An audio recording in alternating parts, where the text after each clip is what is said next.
આજે આપણે જે સિરીઝ સ્ટાર્ટ કરવાના છે પબ્લિક એડમિનિસ્ટ્રેશન ઉપર છે. જે પબ્લિક એડમિનિસ્ટ્રેશનમાં જે યુપીએસસી મેઇન્સ અને જીપીએસસીમાં મેઇન્સના રિલેટેડ સબ્જેક્ટ્સમાં આ લેક્ચર્સ બધા ઉપયોગી થશે. હવે આપણે જોઈએ કે આપણે આજે શું જોવાનું છે આની અંદર. તો કે આપણે આની અંદર સૌથી પહેલા બધી ડેફિનેશન જોવાની છે.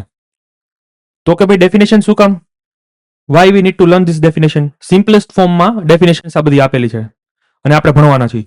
પણ આ ડેફિનેશન એટલા માટે જરૂરી છે કારણ કે આ જેટલી બધી ગવર્મેન્ટ, સ્ટેટ, ગવર્નન્સ કે પછી ગુડ ગવર્નન્સ, પછી એડમિનિસ્ટ્રેશનનું મિનિંગ, ઓર્ગેનાઇઝેશનનું મિનિંગ, મેનેજમેન્ટનું મિનિંગ અને બ્યુરોક્રેસી, આ બધી ડેફિનેશન્સ છે એ એક બેઝ છે. તો શેના માટેનો બેઝ છે? તો કે RTI act 2005, NGOs, self help groups, બરાબર, governance, e governance, good governance, ત્યારબાદ સોશિયલ ઓડિટ અને role of civil services in democracy. તો આ બધી જ્યારે તમે ડેફિનેશન સમજો ત્યારે તમને આ બધા ટોપિક સમજવામાં સૌ બહુ ઇઝી પડશે. તો એના માટે આ ડેફિનેશન બહુ જરૂરી છે. એક બાય એક ડેફિનેશન આપણે નિરાતે બધું જોશી. સૌથી પહેલા તો મિનિંગ ઓફ ગવર્મેન્ટ. તો ગવર્મેન્ટનો શું મિનિંગ હોય છે? તો ગવર્મેન્ટ એટલે કે ફોર્મેશન ઓફ લોઝ અને એનું ઇમ્પ્લિમેન્ટેશન.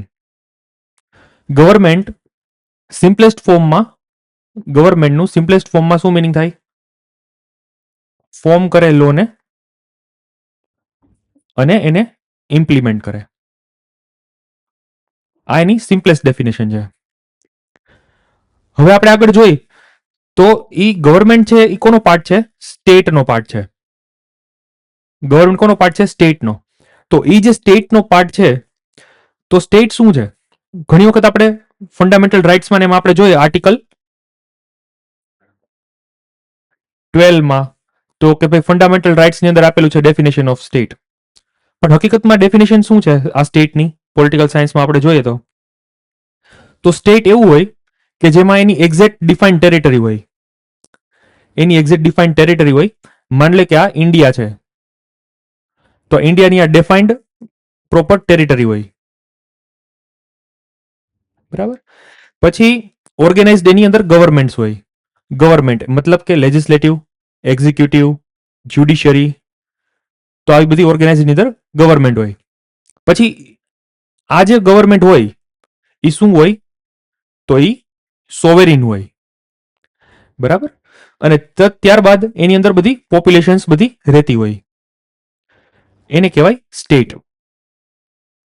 એટલે ગવર્મેન્ટનું મુખ્ય કામ શું હોય? ઇમ્પ્લિમેન્ટ કરવું અને લોઝને ફોર્મ કરવા પહેલા. પછી આ જે બધી વસ્તુ કરે, ફોર્મેશન અને ઇમ્પ્લિમેન્ટેશન કોના દ્વારા થાય? તો કે ભાઈ ઓર્ગન્સ ઓફ ગવર્મેન્ટ દ્વારા. ઓર્ગન્સ કયા કયા છે? આપણે હમણાં જોયું લેજિસ્લેટિવ, એક્ઝિક્યુટિવ, જ્યુડિશરી.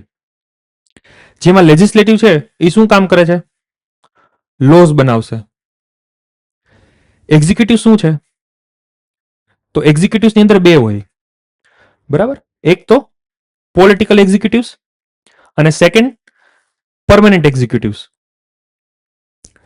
અને આ લોકો શું કરે? એને ઇમ્પ્લિમેન્ટ કરે. અને જ્યારે હોય જ્યુડિશરી થર્ડ.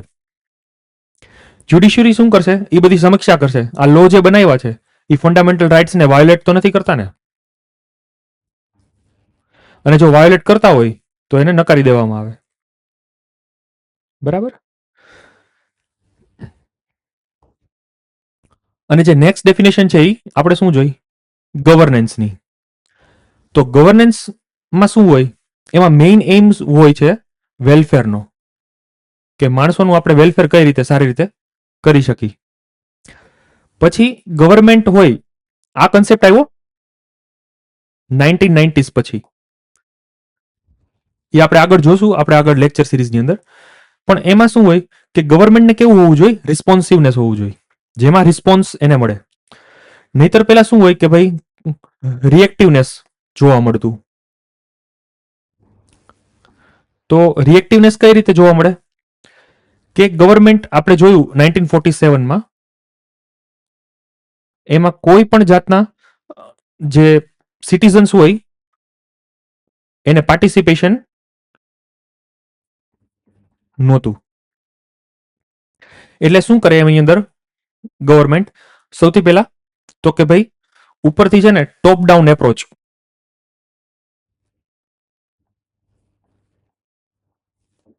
ઉપરથી છે ને બધું થોપી દેવામાં આવે અને એ લોકોને બધું ફોલો કરવાનું. અને અત્યારે શું છે કે રિસ્પોન્સિવનેસ હોવું જોઈએ. ગવર્મેન્ટને ઓલરેડી ખબર પડી જાય કે આપણે કઈ રીતે આપણે રિસ્પોન્સિવનેસ હોવું જોઈએ. એનું કહેવાય મિનિંગ ગવર્નન્સ. પછી એની ડેફિનેશનમાં આપણે જોઈએ તો આગળ કે ભાઈ કઈ રીતે સિમ્પલેસ્ટ ફોર્મમાં આ જે છે ડેફિનેશન, ફર્સ્ટ ડેફિનેશન એ શેના માટે છે કે ગવર્મેન્ટની ડેફિનેશન છે. બરાબર, હમણાં આપણે આગળ જોઈ હતી કે કઈ રીતે ડિસિઝન્સ લે ગવર્મેન્ટ અને કઈ રીતે એને ઇમ્પ્લિમેન્ટ કરે, કઈ રીતે ડિસિઝન્સ લે અને કઈ રીતે ઇમ્પ્લિમેન્ટ કરે. આ એક એની સિમ્પલ ડેફિનેશન છે. એની સ્ટેપ બાય સ્ટેપ આપણે આગળ જોઈ તો સેકન્ડ ડેફિનેશન ગવર્નન્સની, તો કે ભાઈ કન્ટ્રીઝ હોય એની અંદર શું હોય? બધા રિસોર્સિસ હોય. તો રિસોર્સિસ ક્યાં હોય?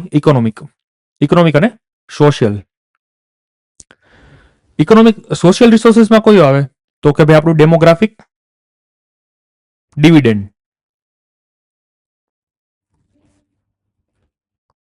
જેમાં આપણા બધા લોકો, બરાબર. અને ઇકોનોમિકમાં એની અંદર બધું આવી જાય. આપણી પાસે કેટલા રૂપીસ છે, એને કઈ રીતે આપણે મેક્સિમાઇઝ એનો યુઝ કરવો, જેમાં ઇફેક્ટિવનેસ, ઇકોનોમી, એફિશિયન્સી, બરાબર, બધા વસ્તુનો ધ્યાન રાખવાનું. આ હતી સેકન્ડ ડેફિનેશન. અને એની થર્ડ ડેફિનેશન છે શું છે કે ટ્રેડિશન્સ અને ઇન્સ્ટિટ્યુશન્સ, બરાબર, ટ્રેડિશન્સ અને institutions by which authority is exercised by the people. એટલે એની અંદર વાત કરે છે કે આપણા જે ટ્રેડિશન્સ છે સાથે સાથે શું છે આપણી અંદર ભારતની અંદર મોસ્ટ ઓફ ની અંદર બધા ઇન્સ્ટિટ્યુશન્સ હોય. અને ઇન્સ્ટિટ્યુશન્સની અંદર શું હોય આપણે જોયું તો હમણાં ફર્સ્ટ તો કે ભાઈ લેજિસ્લેટિવ, એક્ઝિક્યુટિવ, જ્યુડિશરી. પછી આપણે ફેમિલી એક ઇન્સ્ટિટ્યુશન છે. થર્ડ રિલિજન, તો રિલિજનના જે બધા ઇન્સ્ટિટ્યુશન છે એ છે. પછી આ તો હતી ઓર્ગન્સ ઓફ ગવર્મેન્ટ્સની વાત. તો આ બધા જે ઇન્સ્ટિટ્યુશન્સ અને જે આપણી બધી ટ્રેડિશન્સ છે એનો કઈ રીતે આપણે ઉપયોગ કરી અને કઈ રીતે આપણે માણસોને વેલફેર પહોંચાડી દઈએ. એટલે એનો ક્રક્સ શું છે ગવર્નન્સનો? Welfare of the people. હવે ત્યારબાદ આપણે જોઈ એડમિનિસ્ટ્રેશન. બધા સ્ટુડન્ટ્સ હોય જે સિવિલ સર્વિસની તૈયારી કરતા હોય એમને શું બનવું છે? આઈએએસ, બરાબર, અથવા તો જીએએસ. આ કહેવાય ડેપ્યુટી કલેક્ટર. હવે ઇન્ડિયન એડમિનિસ્ટ્રેટિવ સર્વિસ અને બરાબર ગુજરાત એડમિનિસ્ટ્રેટિવ સર્વિસ. તો એડમિનિસ્ટ્રેશન એનો જે મિનિંગ શું છે રિયલમાં આપણે જોઈએ તો એડમિનિસ્ટ્રેશન કયા બે શબ્દથી બનેલું છે? Ad plus minister. તો એડ એટલે શું કહેવાય? ટુ. અને જ્યારે મિનિસ્ટરનો મિનિંગ શું છે? ટુ સર્વ. બરાબર. હવે કોને સર્વ કરવાની વાત કરે છે આની અંદર? આની અંદર સર્વ કરવાની વાત કરે છે કોઈ પણ વસ્તુ હોઈ શકે. ફેમિલી હોય, આ એનજીઓમાં હોય, પ્રાઇવેટ ઓર્ગેનાઇઝેશન્સ હોય, અથવા તો ગવર્મેન્ટ હોય. આમાં સર્વ કરવાની વાત કરે છે, એને કહેવાય એડમિનિસ્ટ્રેશન. પછી અંદર હજી એક ડેપ્થમાં આપણે મિનિંગમાં જાય કે જે હાલમાં અત્યારે આ માનવામાં આવી છે, બરાબર. તો કે ભાઈ public administration may be defined as activities of any institutions. કે કોઈ પણ જાતના ઇન્સ્ટિટ્યુશન્સ હોય, બરાબર, એમનો ઓબ્જેક્ટિવ શું હોવો જોઈએ? કે મેક્સિમાઇઝ કરવું વેલફેર ઓફ ધ પીપલને. કોઈ પણ ઇન્સ્ટિટ્યુશન્સ એમનો ઓબ્જેક્ટિવ શું હોવો જોઈએ? કે maximize welfare of the people. અને maximize of the welfare of the people કઈ રીતે? તો કે ભાઈ રૂલ ઓફ લો ની અંદરમાં રહીને, રૂલ ઓફ લો ની અંદરમાં રહીને. એનું મિનિંગ શું થાય? એનો મિનિંગ એ થાય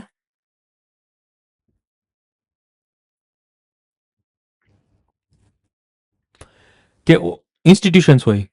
હવે કોઈ એવું ઇન્સ્ટિટ્યુશન્સ બનાવ્યું, બરાબર, કે જે ગવર્મેન્ટની અગેન્સ્ટમાં હોય, તો એ વેલફેર નથી કરતું. બરાબર, એ શું કરે છે? એનો એમ શું છે? તો કે ભાઈ સ્ટેટના બધા ઓર્ગન્સને એને કઈ રીતે ડિસ્ટેબિલાઇઝ કરવું. બરાબર, એટલે રૂલ ઓફ લોમાં નો આવે.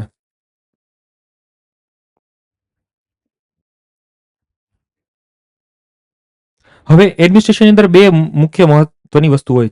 એક તો ફરજિયાત કે કોર્પોરેશન એની અંદર હોય અને એમના કોમન ઓબ્જેક્ટિવ્સ હોય એડમિનિસ્ટ્રેશનમાં. એટલે એમને શું કહેવામાં આવે છે? Technology of social relationship. બરાબર, આ એને કહેવામાં આવે છે. હવે જ્યારે આપણે સામે જોઈ તો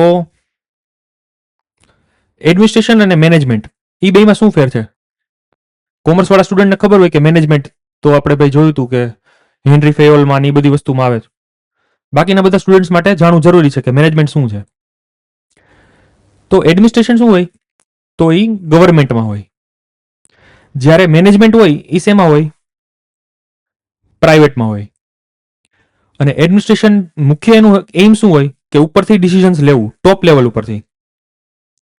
અને જ્યારે મેનેજમેન્ટમાં શું હોય? કે એ જે ડિસિઝન્સ એડમિનિસ્ટ્રેશને લીધું એને કઈ રીતે આપણે ઇમ્પ્લિમેન્ટ કરવું મિડલ લેવલથી. એટલે કે એડમિનિસ્ટ્રેશન જે શું કરે છે? ડિસિઝન લે છે, અને જ્યારે મેનેજમેન્ટ છે એ શું કરે છે? એને ઇમ્પ્લિમેન્ટ કરે છે. આટલો બેમાં તફાવત છે. અને આ પીવાય ક્યુઝ હતો જે ઓપ્શનલ સબ્જેક્ટમાં પૂછાયેલો હતો યુપીએસસી ની અંદર, કે એડમિનિસ્ટ્રેશન છે એ કોઈ પણ ખોટું કામ ન કરી શકે, જ્યારે મેનેજમેન્ટ છે એ કરી શકે. એટલે એનો અર્થ એમ કે ઉપરથી ટોપ મેનેજમેન્ટમાં ડિસિઝન લઈ લીધું અને જ્યારે બધું ઇમ્પ્લિમેન્ટેશન કોના ઉપર આવી જાય? મેનેજમેન્ટ ઉપર આવી જાય. તો અહીંયા કઈ ભૂલ થાય તો બધો ડોળ કોના ઉપર આવે? મેનેજમેન્ટ ઉપર આવે. પછી ઓર્ગેનાઇઝેશન. ઓર્ગેનાઇઝેશન શું છે? તો સૌથી પહેલા આપણે જોયું કે હિસ્ટોરિક ટાઈમ્સની અંદર કઈ રીતે ઓર્ગેનાઇઝેશન્સ બનતા. ઓર્ગેનાઇઝેશન્સ કઈ રીતે બને? કે વિમેન્સ હોય એ શું કરતા? હાઉસ હોલ્ડ વર્ક્સને ધ્યાન રાખતા. અને મેન શું કરે? હન્ટિંગ માટે જાય, ફૂડ લઈ આવે. અને ચિલ્ડ્રન્સ હોય ઘરે બેઠા શું કરે? એ લુક આફ્ટર કેટલ્સ, કાઉઝ અને ગોટ્સ, બધું વસ્તુનું ધ્યાન રાખશે. એટલે આવી રીતે તો આ શું છે?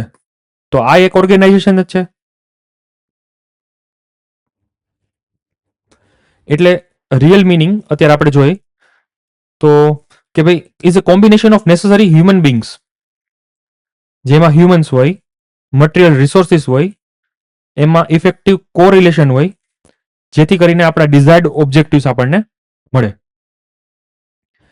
અને આ જે અત્યારે જે કોમર્સની અને પબ્લિક એડમિનિસ્ટ્રેશનની પ્યોર ડેફિનેશનમાં જાય તો એની અંદર શું હોય? ઓર્ગેનાઇઝેશનની અંદર તો એક ઓર્ગેનાઇઝેશન છે, એની અંદર આવી રીતે હાયરકીઝ હોય.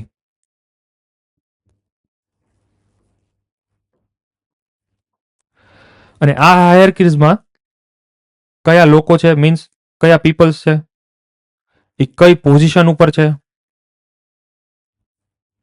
અને શું ઓક્યુપેશન છે એમનું, તો આ જોવામાં આવે. આને કહેવાય ઓર્ગેનાઇઝેશનની ડેફિનેશન. હવે કઈ કઈ એક્ટિવિટીઝ છે બધી એ પરફોર્મ કરવામાં આવે ઓર્ગેનાઇઝેશન દ્વારા. તો સૌથી પહેલા તો એક ઓર્ગેનાઇઝેશન હોય એમને કોમન ઓબ્જેક્ટિવ્સ ડિફાઇન્ડ હોવા જોઈએ. કોમન ઓબ્જેક્ટિવ્સ ડિફાઇન્ડ ડેફિનેશન વગર શું થાય? કોઈ પણ જે ઇન્સ્ટિટ્યુશન હોય કામ ન કરી શકે. એમને ખબર જ ન પડે. આ એક માની લો, આ ઓલું એક નિશાન જોયું હોય તો આવી રીતે આમ, તો આ એમનો ગોલ છે, બરાબર. તો હવે આ ન હોય તો એમનું જે લક્ષ્ય હોય એને ખબર જ ન પડે કે ક્યાં જવું, શું કરવું, કયું કામ કરવું, તો એ ફેલિયર થઈ જાય. એટલે સૌથી પહેલા શું કરે? કોમન ઓબ્જેક્ટિવ્સને ડિસાઇડ કરે. જેમ કે આપણે જોઈ કે ફેમિલીઝમાં આપણા બધા ઓબ્જેક્ટિવ્સ આપણે ડિસાઇડ કરેલા હોય. પછી ફાઇનાન્શિયલ, કેટલો ખર્ચ કરવો, કેટલા બચાવવા, કેટલા જમા કરવા, બરાબર. પછી સાયકોલોજીકલ આપણા ઓબ્જેક્ટિવ્સ હોય, ઇમોશનલ આપણા ઓબ્જેક્ટિવ્સ હોય. વિથઆઉટ ગોલ, કોઈ પણ ગોલ વગર ફેલિયર આપણને જોવા મળે. એ પછી ગવર્મેન્ટ હોય કે કોઈ પણ માણસ હોય પોતે ખુદ. આ હતું ફર્સ્ટ. પછી બીજી શું એક્ટિવિટીઝ પરફોર્મ કરે? એ કોમન ઓબ્જેક્ટિવ્સને ડિસાઇડ થઈ ગયા. ડિસાઇડ થઈ ગયા પછી શું કરશે? એનું પ્લાનિંગ કરશે કે આપણે આને કઈ રીતે, how we will achieve these objectives, what we will do, when we will do, how. બરાબર? એટલે આ બધી વસ્તુ એની અંદર ધ્યાનમાં રાખશે. where we will do, એટલે આ બધું પ્લાનિંગ કરશે એની અંદર. હવે આ બધી પ્લાનિંગ વસ્તુ થઈ જાય પછી શું આવે છે? Division of work. તો ડિવિઝન ઓફ વર્ક શું કામ ઇમ્પોર્ટન્ટ છે? પહેલી વસ્તુ, કોઈ પણ એક માણસ હોય એ બધી વસ્તુના કામ ન કરી શકે. બરાબર? તો એને શું કરવાનું? એને જે વર્ક હોય એને શું કરવાનું? ડિવાઈડ કરી દેવાનું બધી વસ્તુને. શું કામ? માની લો કે એક જેમ્સ બોન્ડ છે, તો પણ એ બધું કામ ન કરી શકે પોતાની રીતે. એને પણ શું હોય કે બધું બધું વસ્તુ ડિવાઈડ કરેલી હોય. આજે ફર્સ્ટ સ્ટેપ હતો એ શું હતો? Division of work. અને નેક્સ્ટ ઇમ્પોર્ટન્ટ સ્ટેપ છે સ્પેશિયલાઇઝેશન. પછી શું કરે છે? આ એક વર્ક ડિવાઈડ થઈ ગયું, એના પછી ત્યારબાદ શું કરે? અલગ અલગ જાતના ડિપાર્ટમેન્ટ્સ બધા બનાવે. એને શું કહેવાય? સ્પેશિયલાઇઝેશન. માની લો કે આપણે માર્કેટિંગનો હોય, સેલ્સનો હોય, પ્રોડક્શનનો હોય, મેનેજમેન્ટનો હોય. તો આ બધું શું છે? સ્પેશિયલાઇઝેશન છે.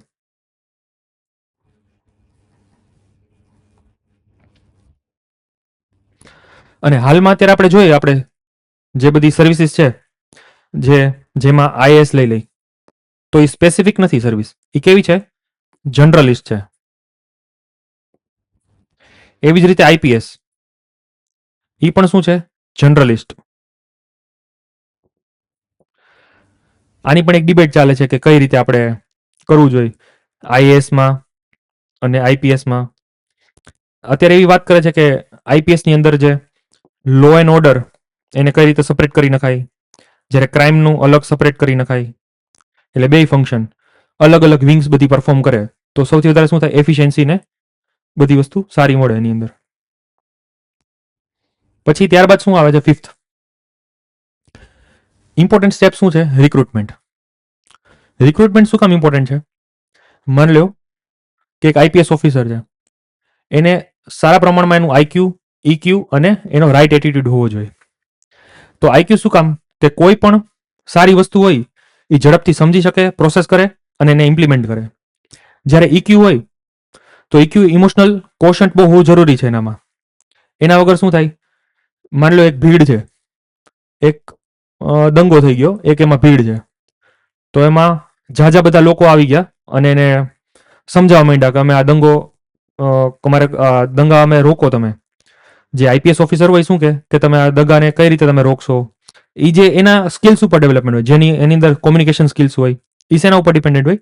ઈક્યુ ઉપર. પછી રાઈટ એટીટ્યુડ, એનો સરખો એટીટ્યુડ પણ એવો જોઈએ કે મેન ટુ ને એવી રીતે હોવો જોઈએ. તો એ રાઈટ એટીટ્યુડ હોય તો જ આઈપીએસ તરીકે કામ કરી શકે. પછી સિક્સ્થ, આફ્ટર રિક્રુટમેન્ટ. રિક્રુટમેન્ટ પછી શું થાય? ટ્રેનિંગ. એ જે બધાને રિક્રુટ કર્યા ને પ્રોપર જાતની ટ્રેનિંગ, જેમ કે આઈએએસ ને બધાને જે ફાઉન્ડેશન કોર્સ હોય, આઈએએસ, આઈપીએસ, આઈએફએસ, એ બધાને ક્યાં લેવામાં આવે? લબાસનામાં લઈ જવામાં આવે ફાઉન્ડેશન કોર્સ માટે. પછી સેવન્થ, ફાઇનાન્સ. ફાઇનાન્સ શું છે? એ ઇમ્પોર્ટન્ટ છે વસ્તુ. શેના માટે? શું કામ? કારણ કે એ life blood of any organization કહેવાય. આપણે જે રિચેસ્ટ ગોડ છે, બરાબર, તિરુપતિ ટેમ્પલ, એમાંય પણ એટલો ફાઇનાન્સ છે. ગોડને પણ જરૂર છે ફાઇનાન્સની, બરાબર? એ તેમ. પછી કેનોટ સર્વાઈવ વિથઆઉટ ફાઇનાન્સ. એ કોઈ પણ વસ્તુ, ફેમિલી હોય, ગવર્મેન્ટ હોય, ગોડ ટેમ્પલ હોય, ફાઇનાન્સ વગર બધું નકામું જ. પછી એઇથ, આજે બધી વસ્તુ આપણે જેટલી બધી એક્ટિવિટીઝ કરી એને આપણે શું જોવાનું? પછી લાસ્ટમાં એને પરફોર્મન્સનું એનું ઇવેલ્યુએશન કરવાનું કે હકીકતમાં આપણે જે ડિસાઇડ કર્યું હતું એવી રીતે આપણને મળ્યું છે બધું, એવી રીતે આપણે પરફોર્મ કર્યું છે આપણું ઇન્સ્ટિટ્યુશન્સ, એ ગવર્મેન્ટ કે કોઈ પણ સ્કીમ્સ કે બધી વસ્તુ. એ જે બધી વસ્તુ આપણે જે જોઈ, આ બધી વસ્તુ એનો ક્રક્સ શું છે? આ જે બધી એક્ટિવિટીઝ આપણે જોઈ, કોઈ ઓર્ગેનાઇઝેશને પરફોર્મ કરેલી, એને કહેવાય એડમિનિસ્ટ્રેશન. આ એની મિનિંગ હતી. પછી બ્યુરોક્રેસી. આપણે હંમેશા જોતા હોય બ્યુરોક્રેસી. તો બ્યુરોક્રેસી શું છે? બે શબ્દમાંથી બનેલું છે, બે વર્ડમાંથી. તો બ્યુરો એન્ડ ક્રેસી. બ્યુરો એટલે ડેસ્ક, એક ડેસ્ક હોય, તો એ ડેસ્ક પાછળથી બેઠેલો જે માણસ જે કામ કરતો હોય, બરાબર, એ ક્રેસી, એને કહેવાય બ્યુરોક્રેસી. આ એનો સિમ્પલેસ્ટ મિનિંગ હતો. પછી આપણે આગળ જોશું નેક્સ્ટ સિરીઝની અંદર, બીજી જેમ જેમ આવશે એવી રીતે, કે બ્યુરોક્રેસી કઈ રીતે એક નેગેટિવ ટર્મમાં યુઝ થતું હતું. પછી હાલમાં અત્યારે એલપીજી રિફોર્મ્સ પછી ગુડ ગવર્નન્સ પછી, બરાબર, કઈ રીતે એનો મિનિંગનો ચેન્જ આખો થવા માંડ્યો. અને હાલમાં અત્યારે બ્યુરોક્રેસીના શું એવા રિફોર્મ્સ છે એની અંદર સેકન્ડ એઆરસી ની અંદર, એ પણ આપણે જોશું. તો બસ આજ માટે આટલું. અને please like, share and subscribe the channel for the more videos of public administration and other subjects.